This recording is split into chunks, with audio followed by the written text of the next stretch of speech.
উফ, এখনো জ্বলছে। তোমাকে এসে থেকেই দেখছি ঘটিতে আঙুল ডুবিয়ে বসে আছো। কি হয়েছেটা কি? আর বলবেন না মহারাজ, আমার গিন্নি চলে যাওয়ার পর থেকে তো হাত পুড়িয়ে খাই। আজকে সত্যি সত্যি রান্না করতে গিয়ে হাত পুড়ে গেছে, তাই তো? হ্যাঁ মহারাজ, আপনি একদম ঠিক ধরেছেন। বেশ, বুঝলাম, কিন্তু এখনো গোপাল এলো না। মহারাজ, আপনার জন্য একটা পত্র এসেছে। কই কই দেখি।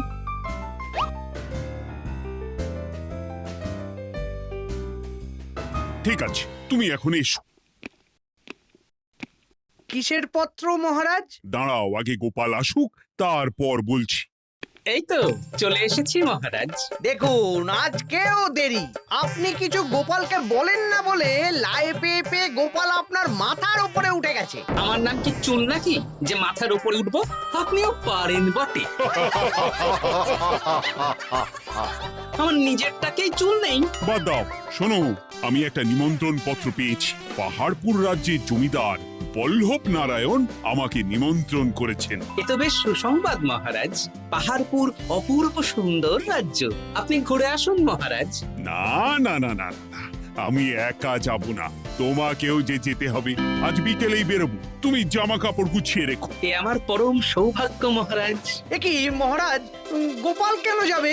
আমি কি দোষ করেছি? আমাকেও নিয়ে চলুন। না না না, তুমি রাজ্যের মন্ত্রী, আমি বেশ কিছুদিন থাকবো না, তাই রাজ্যটা তোমাকেই সামলাতে হবে। আচ্ছা আচ্ছা, আপনি তো রানীমাকেও নিয়ে যেতে পারতেন। আমি কোথায় কাকে নিয়ে যাব সেটা আমার একান্তই ব্যক্তিগত ব্যাপার। তুমি বেশি বোঝাতে এসো না মন্ত্রী। বেশ।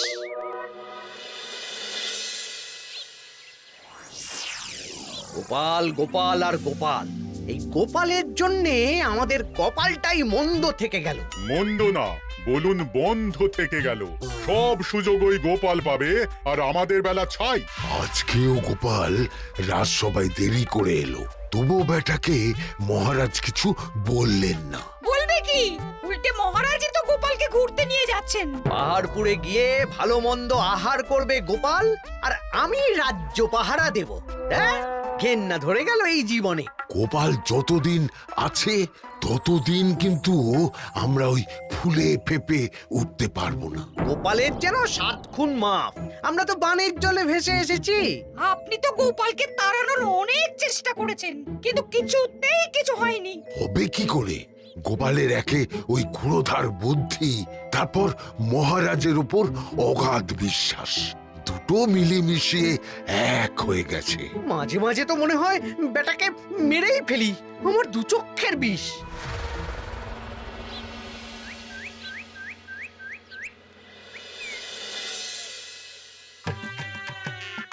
বলছি গিন্নি, কি এত তুমি পোটলায় বাঁধছো বলো তো? এত দূরের রাস্তা, তাই শুকনো খাবার ভালো করে বেঁধে দিচ্ছি। হ্যাঁ, তা কি কি দিয়েছো শুনি? ভিজে চিড়ে দিয়েছি, মুড়ি, নারকোল কুচো, চিনি দিয়েছি। হ্যাঁ, ব্যাস, আর কিচ্ছু দিতে হবে না। আমার সাথে তো মহারাজও যাচ্ছেন। আমি একটু বেশি করে দিয়েছি গো। দূর, সে কথা বলিনি। মহারাজ যাচ্ছেন তো, তাই মহারাজও নিশ্চয়ই রাজবাড়ি থেকে ভালো মন্দ খাবার নিয়ে আসবেন। যে যার নিজের তালে থাকে।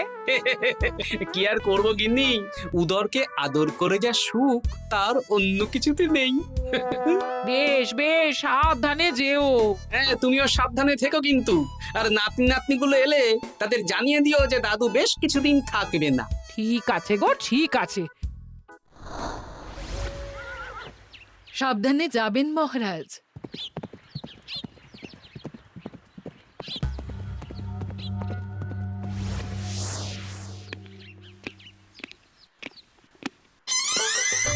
তুমি হুটহাট করে কোথায় চলে যাও বলো তো?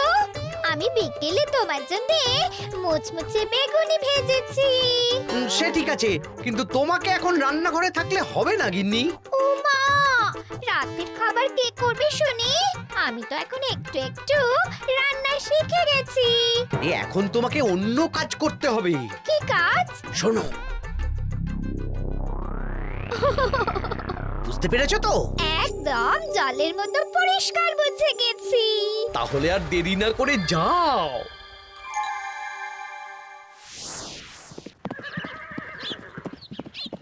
মহারাজ একটা কথা বলতে পারি? বলো গোপাল। আমরা পাহাড়পুর জমিদার বাড়িতে যাচ্ছি কেন? তুমি তো জানো আমাদের সেনাপতি এখন একা একাই নিজের সংসার সামলায়। হ্যাঁ, ওই ঘটনার পর থেকে তো সেনাপতির জন্য ভালো পাত্রীও পাওয়া যায়নি। পাহাড়পুরের জমিদার বল্লভ নারায়ণের একমাত্র কন্যা এখন বিবাহযোগ্যা, তাই আমি আর তুমি দেখতে যাচ্ছি। সেনাপতিকেও সাথে নিয়ে গেলে হতো। না, আগে আমরা যাব, মেয়েটা কেমন সেটা বিচার বিবেচনা করে ফিরে আসবো। তারপর যদি সেনাপতি রাজি হয় তখন আমরা বাকি ব্যবস্থার দিকে এগোবো, তাই তো? একদম তাই। আর তোমার চেয়ে ভালো মানুষ চেনার ক্ষমতা আমার জানা আর কেউ নেই, সেই জন্যই তো তোমাকে নিয়ে এলাম। এ আমার পরম সৌভাগ্য মহারাজ।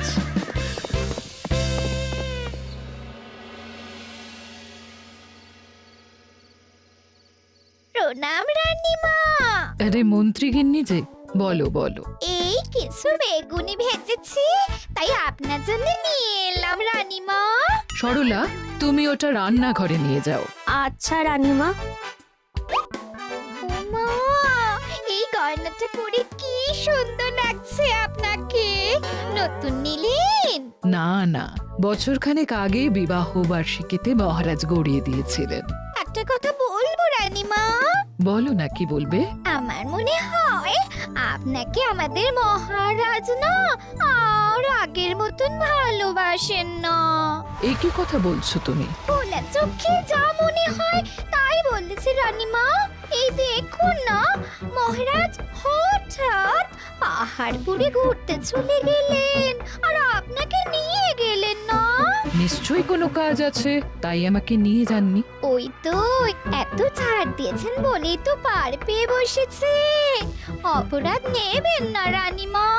মহারাজ সব ব্যাপারে শুধু গোপাল আর গোপাল, কিন্তু বাড়িতে যে আপনিও আছেন সেটা মহারাজ খেয়ালই করেন না। আসলে গোপালকে মহারাজ খুবই স্নেহ করেন তো। আপনি আগে না গোপাল আগে? পাহাড়পুর তো এত সুন্দর জায়গা, চারিদিকে পাহাড়, পাহাড় থেকে নেমে আসছে নদী। ভাবুন আপনাকে মহারাজ নিয়ে যেতেন যদি। সত্যি তো, আমাকে তো মহারাজ নিয়ে গেলেন না। নিয়ে যাবেই বা কেন? আপনাকে তো আর মহারাজ আগের মতো ভালোই বাসেন না। সব ধ্যান জ্ঞান এখন শুধু গোপাল। হ্যাঁ সত্যি তো, আমি তো এটা ভেবেও দেখিনি কখনো। গোপালই আপনার কপাল পুড়িয়েছে। আসছে রানীমা।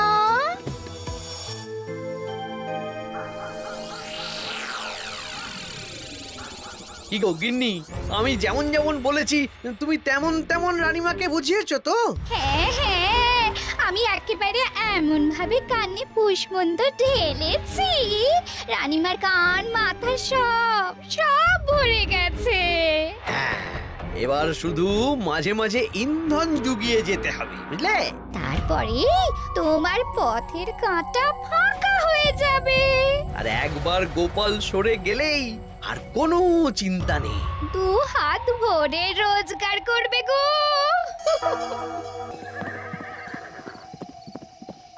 কি কেমন লাগছে যাত্রা? বেশ ভালোই মহারাজ।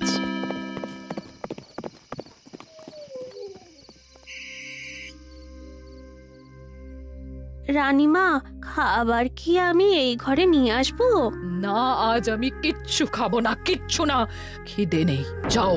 এ কি রানীমা, আপনি তো সেই দুপুরের পর কিছুই খাননি। তোমাকে একবার কিছু বললে তুমি বুঝতে পারো না? বলেছি তো আমার খিদে নেই, আমাকে বিরক্ত করো না, যাও।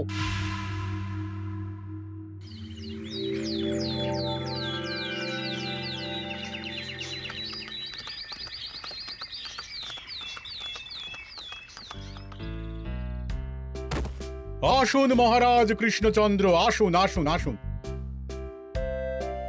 কি সুন্দর জায়গাই পাহাড়পুর, মনে হচ্ছে বেশ কিছুদিন থেকে যাই। তা থেকে যান না। এখন যে কাজে এসেছি সেটা আগে করে নি, তারপর যদি সব ঠিকঠাক তখন তো আবার আসতে হবে। তাও ঠিক। এই বিমলা মা, এদিকে আয়। এই নিন কমলা লেবু শরবত। বেশ সুন্দরী দেখতে মহারাজ। নিজের মেয়ে বলে বলছি না, বিমলা সব কাজ নিজের হাতে করে। বাড়িতে পাঁচটা দাসী আছে, তাদের কাজই করতে দেয় না। বাহ বাহ বাহ, ভালোই তো। আপনার মেয়েকে তো বেশ লক্ষ্মীমন্ত দেখতে। ও অনেক ছোটবেলায় মাকে হারিয়েছে, কিন্তু নিজের ইচ্ছে পড়াশুনো রান্না বান্না সব শিখেছে। যেমন হাতের রান্না তেমনই মাথায় বুদ্ধি। রান্না তো খেলেই বুঝতে পারবো। হ্যাঁ, আজ দুপুরে সব রান্না তো নিজের হাতেই করছে। আমি ওকে কিছু প্রশ্ন করতে চাই। দাঁড়িয়ে আছো কেন মা? বসো। মহারাজ, আপনার অনুমতি নিয়ে আমি বিমলাকে কিছু প্রশ্ন করতে চাই। করো না। আচ্ছা বিমলা, তোমার বয়স কত? আসছে শ্রাবণে আমি 19 বছরে পড়ব। আচ্ছা, শ্রাবণ মাসে জন্ম, বর্ষাকালে। বেশ বেশ। আচ্ছা বলো তো, মেঘের ডাকে জল ছেড়ে ডাঙায় উঠে পড়ে, মানুষ তাকে হাতে পেলে নিয়ে যায় ঘরে, এটা কি? কই মাছ। বাহ বাহ, এবার বলো তো, এমন কোন জিনিস যেটা একান্তই তোমার কিন্তু অন্যেরা বেশি ব্যবহার করে? আমার নাম। বাহ বাহ বাহ বাহ বাহ, খুব সুন্দর খুব সুন্দর। আপনার মেয়ের মাথায় বুদ্ধি আছে। আচ্ছা আচ্ছা, আরেকটা প্রশ্ন করব।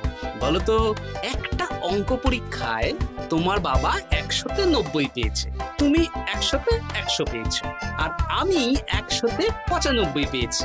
তাহলে কে বেশি বুদ্ধিমান? আপনি বেশি বুদ্ধিমান। এমা, এটা তুই কি বললি রে? তুই তো 100-তে 100 পেয়েছিস, তাহলে তুই বেশি বুদ্ধিমান হবি না? না না, আমি হলে তো বুদ্ধিমতী হব। দারুণ দারুণ। জমিদার মশাই, আপনার মেয়ে সত্যিই বুদ্ধিমান, না মানে বুদ্ধিমতী। এবার দুপুরের ভুরি ভোজটা খেলেই বুঝতে পারবো হাতের জাদু।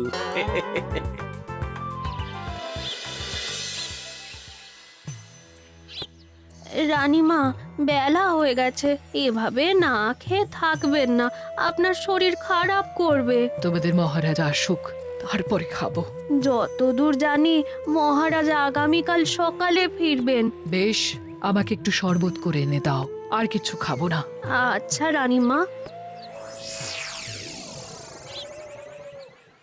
বুঝলি, আজ পুকুর ঘাটে গিয়ে যা শুনলাম না। কি শুনলে? রানীমা গতকাল বিকেল থেকে কিচ্ছু খাচ্ছেন না, মহারাজের ওপর রাগ করে। এখন রানীমার রাগ, এরপর ভাগ গোপাল ভাগ।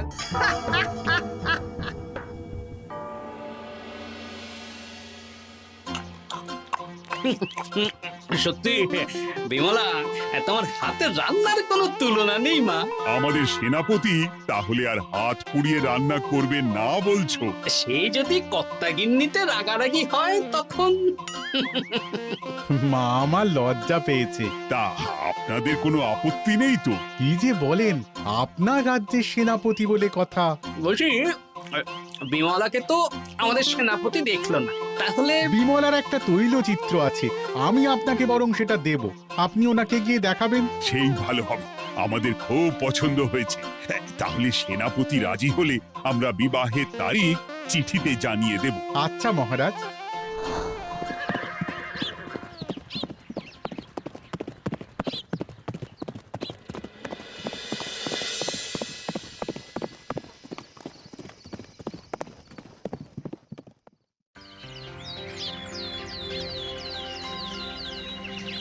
মহারাজ, আমি তাহলে আসি।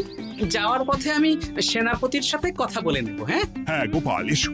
বেশ ভালোই কাটলো পাহাড়পুরে। হ্যাঁ মহারাজ, অনেক ধকল গেছে, যান গিয়ে বিশ্রাম নিন।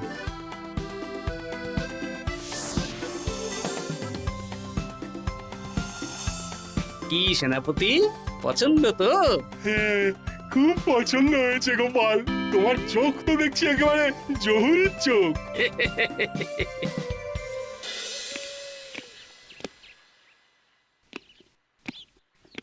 চিরটা কাল আপনি ওই গোপাল গোপাল করে কাটিয়ে দিন।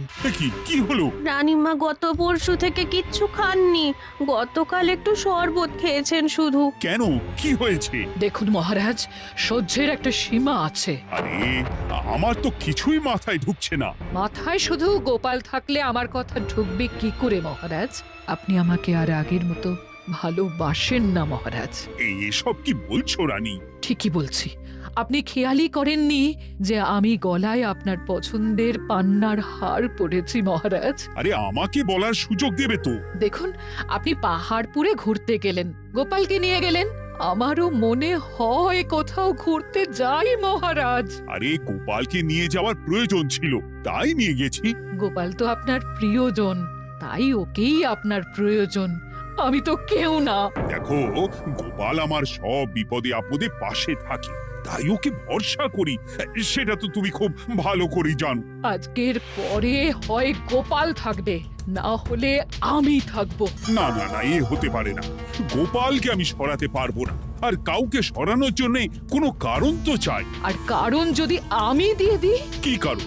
আপনি গোপালকে বলবেন আমার সাথে আপনার ঝগড়া হয়েছে। বেশ, তাতে কি? আপনি গোপালকে বলবেন ও যেন আমাকে বলে আপনার কাছে ক্ষমা চাওয়ার জন্য, আর আমি ক্ষমা চাইবো না। ব্যাস, আপনি এই সামান্য কাজটা গোপালকে করতে না পারার জন্য ওকে তাড়িয়ে দেবেন। ওকে মাত্র 7 দিন সময় দেবেন, ব্যাস। ঠিক আছে, আমি এক্ষুনি গোপালকে ডেকে পাঠাচ্ছি। দেখো গোপাল, এখন যদি রানী আমার কাছে ক্ষমা না চায়, তাহলে কিন্তু আমি বাধ্য হব তোমাকে রাজসভা থেকে তাড়িয়ে দিতে। আচ্ছা মহারাজ, বুঝেছি। রানীমা আপনার কাছে ক্ষমা চাইবেন, কিন্তু তার জন্য আপনাকে আমার কথা মতো কিছু কাজ করতে হবে মহারাজ। কি কাজ বলো? বুঝেছেন? হ্যাঁ। না গোপাল, আমি মহারাজের কাছে ক্ষমা চাইতে পারবো না। দেখুন রানীমা, আমার মনে হয় আপনার ক্ষমা চাওয়াই উচিত। পুরুষ মানুষের মন বলে কথা, যদি বেশি দিন আপনি মহারাজের সাথে এরকম তিক্ত সম্পর্ক রাখেন, তাহলে কিন্তু মহারাজের মন অন্যদিকেও চলে যেতে পারে। এমনিতেও কি গোপাল? কিছু না রানীমা, শুধু এটুকু জেনে রাখুন, রাজবাড়ির মাঠে বাঁশ বাঁধা হবে। মানে কেন?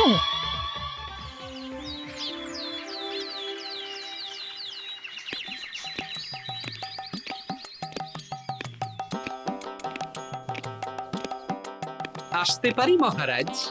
হ্যাঁ, এসো এসো। বলছি, আমি তাহলে জমিদার বাড়িতে বিবাহের দিনক্ষণ ওই চিঠি লিখে জানিয়ে দিচ্ছি। হ্যাঁ, জানিয়ে দাও গোপাল।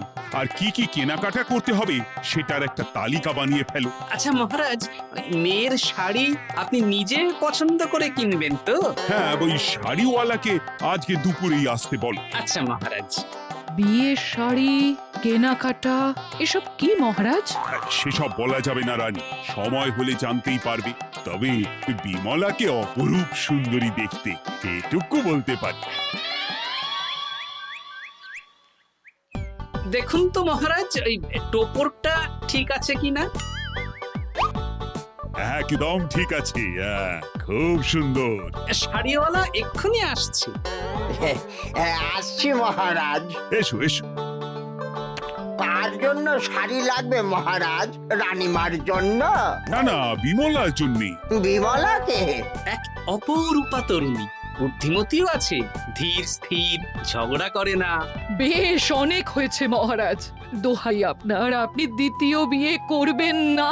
আমি ক্ষমা চাইছি। কি বলছো রানী? আমি বুঝতে পেরেছি, আমি আপনাকে গোপালের নামে 2-4 কথা শুনিয়েছি বলে আপনি বিয়ে করতে চলেছেন। আমি আর রাগারাগি করব না, আমাকে ক্ষমা করুন। ব্যাস, রানীমা ক্ষমা চেয়ে নিয়েছেন, মানে আমার চাকরিটা থাকছে। হ্যাঁ গোপাল, হ্যাঁ, দোহাই তোমার, মহারাজকে বিপথে চালিত করো না। আরে দূর, আমি বিয়ে করছি নাকি? বিয়ে তো হবে সেনাপতির। ওর জন্যই তো পাত্রী দেখতে পাহাড়পুরে গেছিলাম, গোপাল আর আমি। তার মানে মন্ত্রীর বউ আমাকে ভুল বোঝালো? আবার মন্ত্রীর কোনো ষড়যন্ত্র হবে, ওকে না নিয়ে গিয়ে গোপালকে নিয়ে গেলাম বলে। সেনাপতির বিয়ের আগেই আপনি মন্ত্রী মশাইকে ধোলাইটা দিয়ে দিন। ঠিক বলেছ রানী, তুমি বরং শাড়ি পছন্দ করো, আর আমি চললাম মন্ত্রীকে ধোলাই দিতে।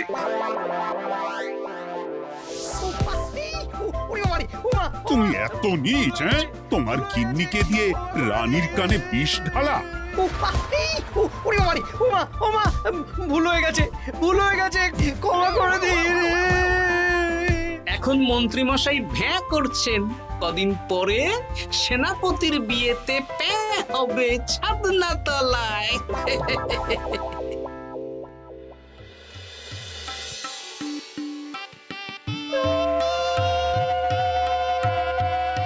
এবার মালা বদল হবে। এবার বুঝবে মালার কি জ্বালা। কি বললে? হ্যাঁ